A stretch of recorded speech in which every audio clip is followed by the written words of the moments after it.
नवीन concept start होतीये diffraction. ठीक आहे, काय काय पाहिलं आतापर्यंत? रिफ्लेक्शन झालं, रिफ्रॅक्शन झालं, नंतर पोलरायझेशन झालं, नंतर इंटरफरन्स झालं. बरोबर, 4 गोष्टी झाल्या. आता लास्ट राहिली ती म्हणजे काय? डिफ्रॅक्शन. ठीक आहे, तर डिफ्रॅक्शन मध्ये आपण सिंगल स्लिट एक्सपेरिमेंट करणार आहे. ठीक आहे, किंवा सिंगल स्लिटचा वापर करणार आहे, म्हणून त्याला आपण सिंगल स्लिट एक्सपेरिमेंट पण म्हणतो. Fraunhofer's diffraction on a single slit. जसं यंग्स डबल स्लिट एक्सपेरिमेंट होतं, 2 स्लिट्स घेतले होते ना आपण. इथे काय घेणार आहे आता? सिंगल स्लिट घेणार आहे. ठीक आहे, तर पहा आता या केसमध्ये डिफ्रॅक्शन म्हणजे काय ते समजून घ्या. डिफ्रॅक्शन म्हणजे काय की जर एखादा एज आला, त्या एजला लाईट बेंड होते किंवा साऊंड बेंड होतो, त्याला काय म्हणायचं? डिफ्रॅक्शन. ठीक आहे, म्हणजे जर तुम्ही इथून बोलतोय, आपण इथे बोलतोय. ठीक आहे, ज्यावेळी तो एजला साऊंड पोहोचतो, एजला पोहोचल्यानंतर काय होतं? त्याचे डिरेक्शन बदलतो. ठीक आहे, जसं की जर एखादा पिन होल असेल, ठीक आहे, या पिन होल मधून आपण लाईट पास केली, लाईट सरळ जाते का? फक्त लाईट सरळ जाते का? नाही, लाईट काय होते? अशी बेंड होते ना. ठीक आहे, तर या बेंडिंग ऑफ लाईटला म्हणायचं डिफ्रॅक्शन. डिफ्रॅक्शन म्हणजे काय असतं? Bending of light at the corners. कॉर्नर्सला लाईट काय होते? बेंड होते, त्याला काय म्हणतो आपण? डिफ्रॅक्शन.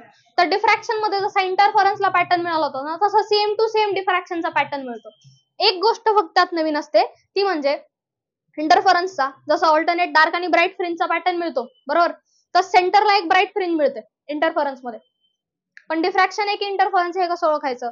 डिफ्रॅक्शन मध्ये हा जो सेंटरला ब्राईट कलर येणार आहे तुमचा, तो जो ब्राईट कलर आहे तो ऍज कम्पेअर्ड बाकीच्या फ्रिंजेस पेक्षा मोठा असतो. 2 टाइम्स असते त्याची विड्थ डिफ्रॅक्शन मध्ये.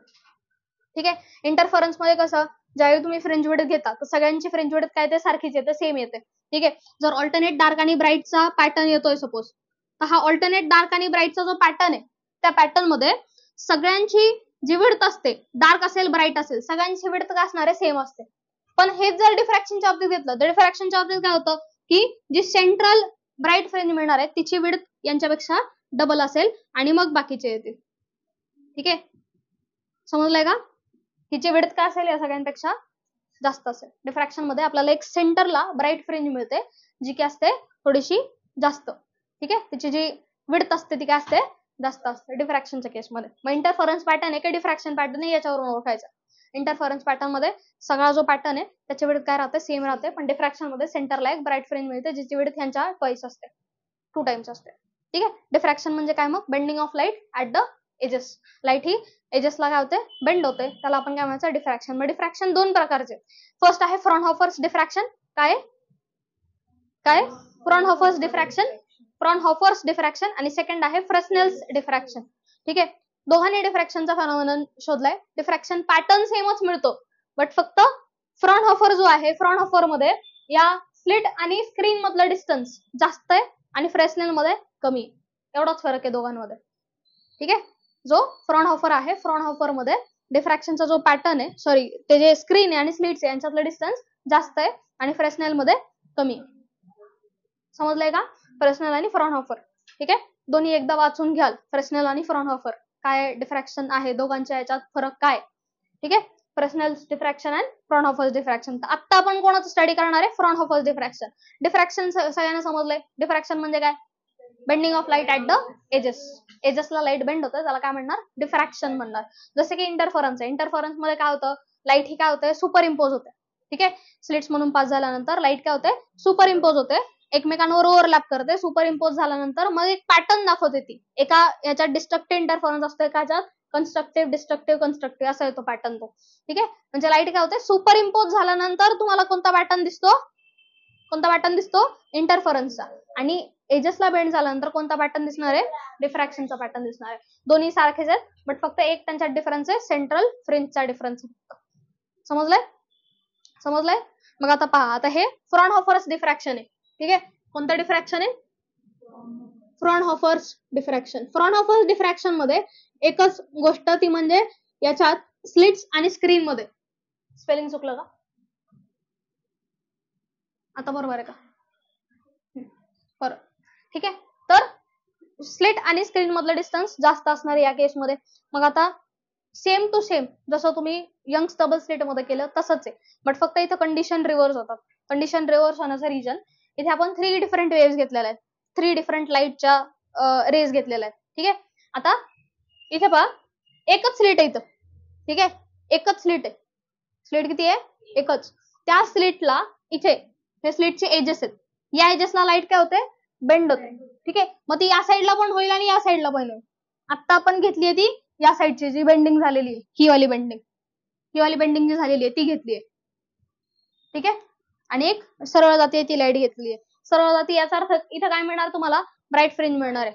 ठीक आहे, इथं सेंट्रल ब्राईट फ्रिंज असेल आणि जर कन्सिडर करा की ही जी मिळणार आहे पीला ती पण काय असेल? ब्राईट फ्रिंजच असेल. ठीक आहे, ती काय असेल? ब्राईट फ्रिंज असेल किंवा डार्क पण असू शकते, बट आता कन्सिडर करताना काय करतोय? ती ब्राईट फ्रिंज आहे आणि तिथून तिथपर्यंत डिस्टन्स किती आहे? वाय. सेंट्रल ब्राईट फ्रिंज पासून त्या फ्रिंज पर्यंतचा डिस्टन्स आहे वाय.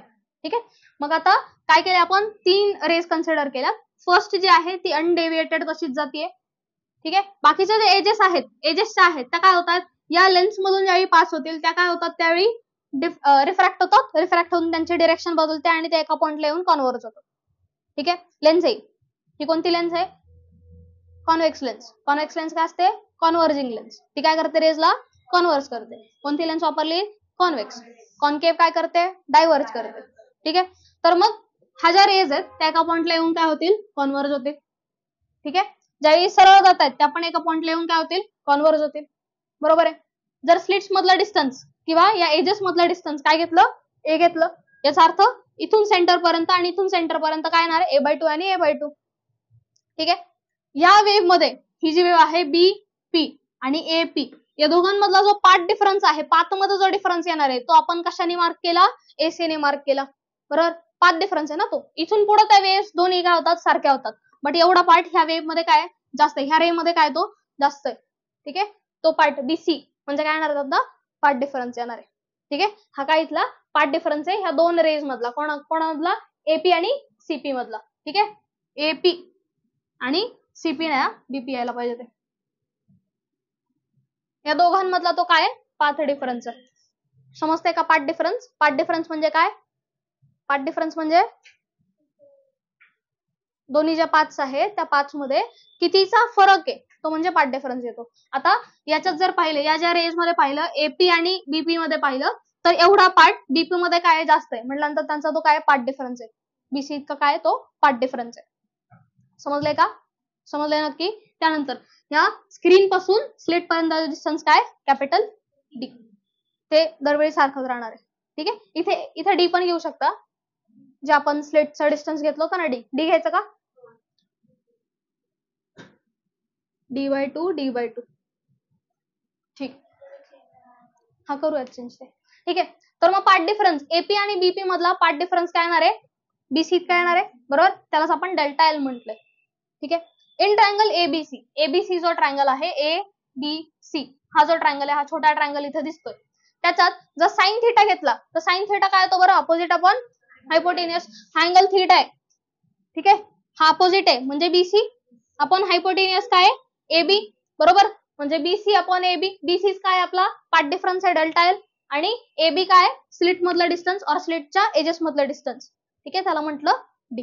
समजलंय? हे समजलंय? मग पार्ट डिफरन्सला काय लिहू शकता? Delta L can be return as D into sine theta.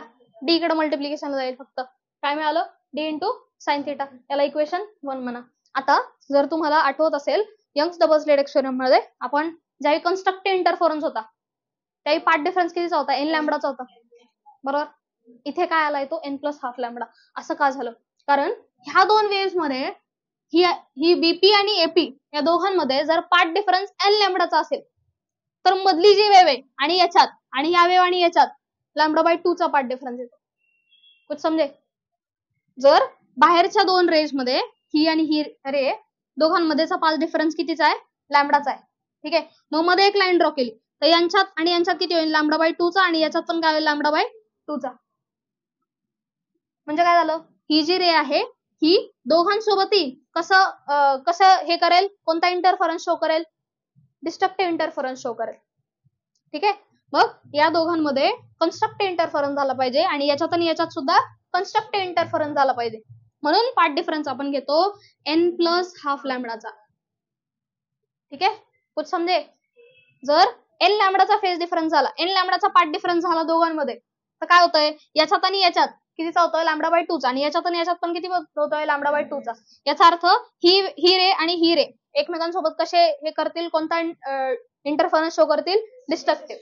आपल्याला कोणता पाहिजे, कन्स्ट्रक्टिव्ह. मग कन्स्ट्रक्टिव्ह शो करण्यासाठी n प्लस हाफ लॅमडाचा जर हे असेल डिफरन्स असेल, तर या दोन्हीमध्ये ही रे आणि ही रे दोघांमध्ये n प्लस हाफ लॅमडाचा जर फेज डिफरन्स आला, तर ह्या दोघांमध्ये किती जाईल, n लॅमडा जाईल, आणि या दोघांमध्ये पण किती जाईल, n लॅमडा जाईल. दोघांमध्ये n लॅमडाचा पार्ट डिफरन्स आहे. ठीक आहे. आणि मग ते कसे इंटरफर करतील, कन्स्ट्रक्टिव्हली इंटरफर करतील. म्हणून जो पार्ट डिफरन्स आहे या एक्स्ट्रीम रेज मधला, ह्या कोणत्या रेज आहेत, एक्स्ट्रीम रेज, एक्स्ट्रीम रेज मधला जो पार्ट डिफरन्स आला पाहिजे कन्स्ट्रक्टिव्ह इंटरफरन्स साठी, तो किती आला पाहिजे, n प्लस हाफ लॅमडा. जर फक्त दोनच रे असत्या तर n लॅमडा घेतला असता, बट आता तिथं काय 3 आहेत, 3 रेज, म्हणून याच्यात आणि याच्यात कितीचा डिफरन्स पाहिजे, n लॅमडाचा, आणि याच्यात आणि याच्यात पण n लॅमडाचा पाहिजे. म्हणजे एक्स्ट्रीम रेज मधला जो पार्ट डिफरन्स यायला पाहिजे तो किती, n प्लस हाफ लॅमडाचा यायला पाहिजे. समजलंय का, डोक्यावरून चाललंय, समजलंय, ठीक. तर कितीचा डिफरन्स आला तो, n plus half lambda for constructive interference. Constructive interference साठी पार्ट डिफरन्स आला पाहिजे कितीचा, n प्लस हाफ लॅमडाचा. डेल्टा एल काय, a साइन थिटा, तो काय आला, n प्लस हाफ लॅमडा, बरोबर. कुठं काय, d साइन थिटा. ठीक आहे, d sine theta is equal to n plus half lambda आला. बट आता sine theta is nearly equal to theta is nearly equal to 0. कसं काय, जर आठवत असेल, जर थिटा हा खूप जास्त स्मॉलर असेल, 0 ला इक्वल असेल, तर साइन 0 ची व्हॅल्यू काय येते रे, 0 येते ना. याचाच अर्थ theta can be written as sine theta, can be written as tan theta. आठवतंय का, लास्ट इयर सांगितलं होतं, थिटा हा नियरली इक्वल टू 0 असेल तर साइन थिटाची व्हॅल्यू पण नियरली इक्वल टू 0 येते, आणि टॅन थिटाची पण नियरली इक्वल टू 0 येते. त्यामुळे थिटाच्या जागी साइन थिटाच्या जागी थिटा किंवा टॅन थिटा, अशा तिन्ही गोष्टी एकमेकांना कम्पेअर करून लिहू शकता. ठीक आहे, म्हणून साइन थिटाच्या जागी जर थिटा लिहिला चालेल, sine theta can be written as theta. हा डी कडे डिव्हिजनला जाईल, म्हणजे काय राहील, n plus half lambda by D. ही कंडिशन कशासाठी मिळाली, कन्स्ट्रक्टिव्ह इंटरफरन्स साठी. सेम जर डिस्ट्रक्टिव्ह साठी काढली, डिस्ट्रक्टिव्ह साठी काय कंडिशन आहे, n लॅमडा. का बरं, या दोघांमध्ये जर n लॅमडाचा डिफरन्स असेल तर याच्यात आणि याच्यात हाफ लॅमडाचा येतो, आणि याच्यात आणि याच्यात हाफ लॅमडाचा येतो, म्हणजे दोन्ही रेज कशा इंटरफर करतील, डिस्ट्रक्टिव्हली इंटरफर करतील. म्हणून डिस्ट्रक्टिव्ह इंटरफरन्स साठी जो पार्ट डिफरन्स आला तो कितीचा आला, n लॅमडाचा आला. मग d sine theta can be written as n lambda, theta can be written as n lambda by d. समजलंय, हे समजलंय, theta can be written as n lambda by d. But in triangle, आता triangle दुसरा घेतलाय, O P P naught, हा triangle, मोठा triangle. इथे जर टॅन थिटा काढला, टॅन थिटा काय येईल बरं, अपोजिट अपॉन ऍडजसंट. अपोजिट ही आहे, ऍडजसंट कोणती आहे, ही खालची, बरोबर. ऍडजसंटचा डिस्टन्स जर पाहिलं किती येते, डी.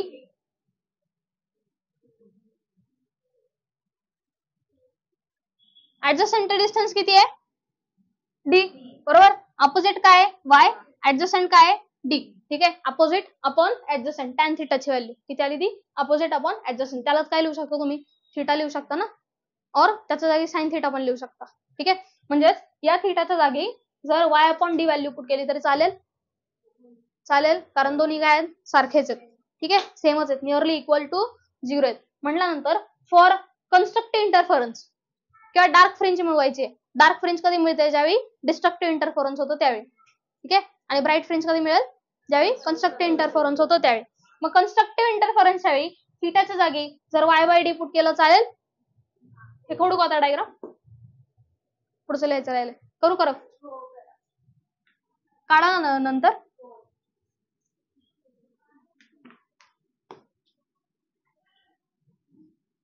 हा, for dark fringe, for dark fringe, dark fringe जर मिळवायची तर कोणता इंटरफरन्स झाला पाहिजे, डिस्ट्रक्टिव्ह इंटरफरन्स झाला पाहिजे. डिस्ट्रक्टिव्ह इंटरफरन्सची कंडिशन पहा काय तिथं, theta is equal to n lambda by D. पण आता थिटा आपण काय लिहिला बरं, y by D.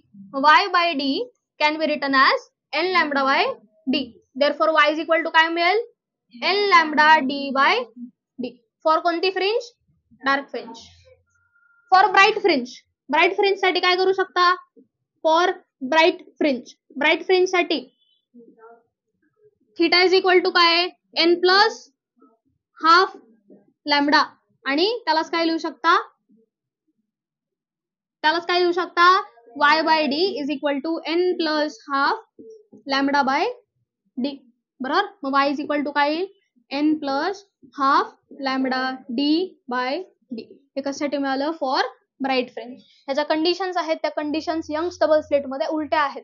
Young's double slit मध्ये डार्क फ्रिंज साठी कंडिशन काय आहे n मायनस हाफ लॅमडा आहे lambda D by D. For कशासाठी डार्क मध्ये Young's double slit experiment dark fringe जर मिळवायचे असेल तर ही कंडिशन आहे आणि जर ब्राईट फ्रिंज मिळवायची असेल तर काय n lambda D by d अशी कंडिशन. ठीक आहे. कुठं डबल स्लिट मध्ये. समजलंय का. टेक्स्टबुक मध्ये एक कॉलम दिलेला आहे column 7.1 comparison between interference and diffraction. Column ठीक आहे. 7.1 comparison between interference and diffraction pattern. जो डबल स्लिट इंटरफरन्स पॅटर्न आहे त्याच्यासाठी विड्थ दिलेली आहे. विड्थ आपण फ्रिंज विड्थ फाइंड केली ना काय ती लॅमडा डी बाय डी. इथे पण फ्रिंज विड्थ सेमच येते lambda D by d. But ती सेंट्रल ब्राईट फ्रिंज असते ना सेंट्रल फ्रिंज डिफ्रॅक्शन पॅटर्न मध्ये तिची जी विड्थ येते 2 times lambda D by D.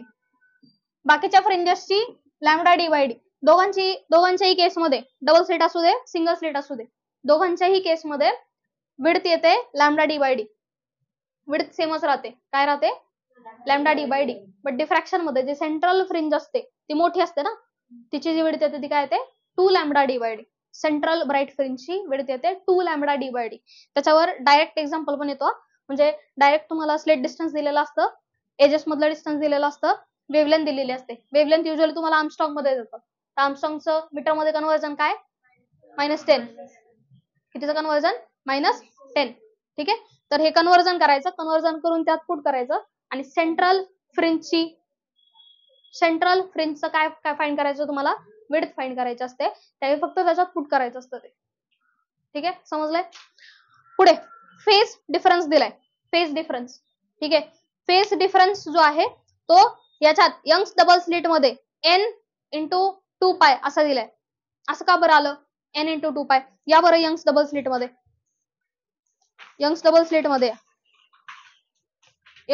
मध्ये आलात.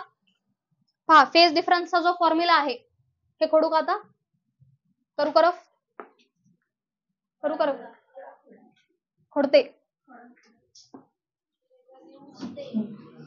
खोडते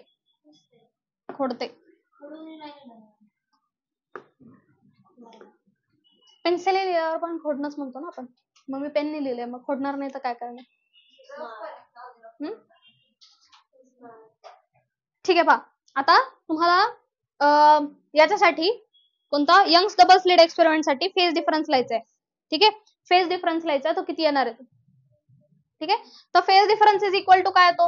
आता फेज डिफरन्सचा फॉर्म्युला लक्षात ठेवा. जो डेल्टा फाय असतो तो असतो k टाइम्स डेल्टा एक्स. काय असतो k times delta x. Where k is wave number आणि वेव्ह नंबरचा फॉर्म्युला असतो 2 पाय बाय लॅमडा आणि डेल्टा एक्स जो आहे फेज डिफरन्स फॉर कन्स्ट्रक्टिव्ह साठी काय येतो n लॅमडा. म्हणजेच इथं काय राहिलं डेल्टा फाय राहिला lambda lambda cancel delta phi is equal to काय आला 2 पाय n. आलाय का बघा. आलाय का 2 पाय n आलाय ना. ठीक आहे. आणि तेच जर कशासाठी डबल स्लिट सिंगल स्लिट असेल तर सिंगल स्लिट साठी काय येईल तो n प्लस हाफ लॅमडा येईल. आणि हे ब्राईट फ्रिंज साठी डार्क फ्रिंज साठी वेगळं येणार. डार्क फ्रिंज साठी काय येईल बरं. आता हे ब्राईट साठी n लॅमडाची कंडिशन आहे ना. ब्राईट साठी डबल स्लिट मध्ये आज झेपते का डोक्यावरून चाललंय. ब्राईट साठी कंडिशन काय आहे n लॅमडाची. कुठल्या याच्या यंग्स डबल स्लिट मध्ये. ठीक आहे. तर आणि हे जर सिंगल स्लिट मध्ये केलं तर सिंगल स्लिट मध्ये कंडिशन काय आहे delta five can be return as k delta x. आणि इथे जो फेज डिफरन्स येतो तो कितीचा येतो n प्लस हाफ लॅमडाचा येतो. ठीक आहे. यालाच काय लिहू शकता 2 pi by lambda n plus half lambda. Lambda lambda गेला आणि काय राहील 2 पाय n प्लस हाफ. आता हे कशासाठी आलंय ब्राईट फ्रिंजेस साठी आलंय. कशासाठी आलंय ब्राईट फ्रिंजेस साठी.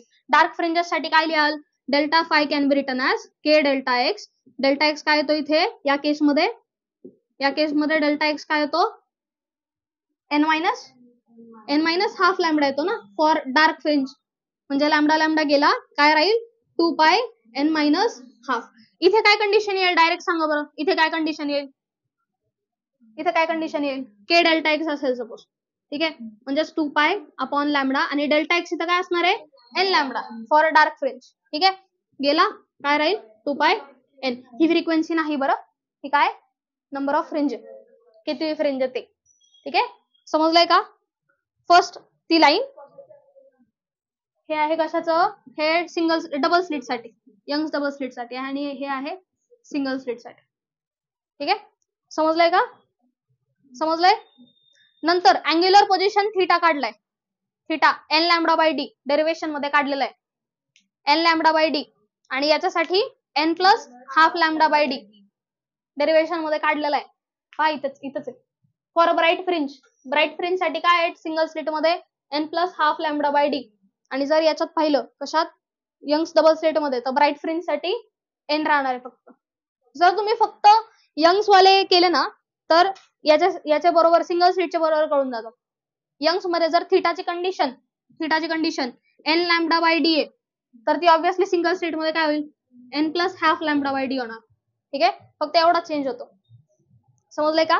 सगळ्या गोष्टी बघून घ्याल, पार्ट डिफरन्स दिलेला आहे आणि त्यानंतर काय वाय दिलेला आहे, वाय इज इक्वल टू काय. ठीक आहे, y is equal to find करण्यासाठी अजून एक फॉर्म्युला दिलाय पहा, y is equal to for bright fringe साठी. तो वायचा जो फॉर्म्युला येतो काय तो n lambda D by D. पण लॅमडा डी बाय डी जर पाहिलं काय असते, ती विड्थ असते ना, फ्रिंज विड्थ असते बरोबर. म्हणजे काय लिहू शकता, एन डब्ल्यू पण लिहू शकता डायरेक्ट. समजलंय का, एन डब्ल्यू पण लिहू शकता. समजलंय का, कारण लॅमडा डी बाय डी ही काय असते, विड्थ असते ना, त्यामुळे एन इंटू डब्ल्यू केलं की डायरेक्ट तुम्हाला काय मिळेल, फ्रिंजचं डिस्टन्स मिळेल. समजलंय, नक्की समजलंय, एवढं वाचून घ्या.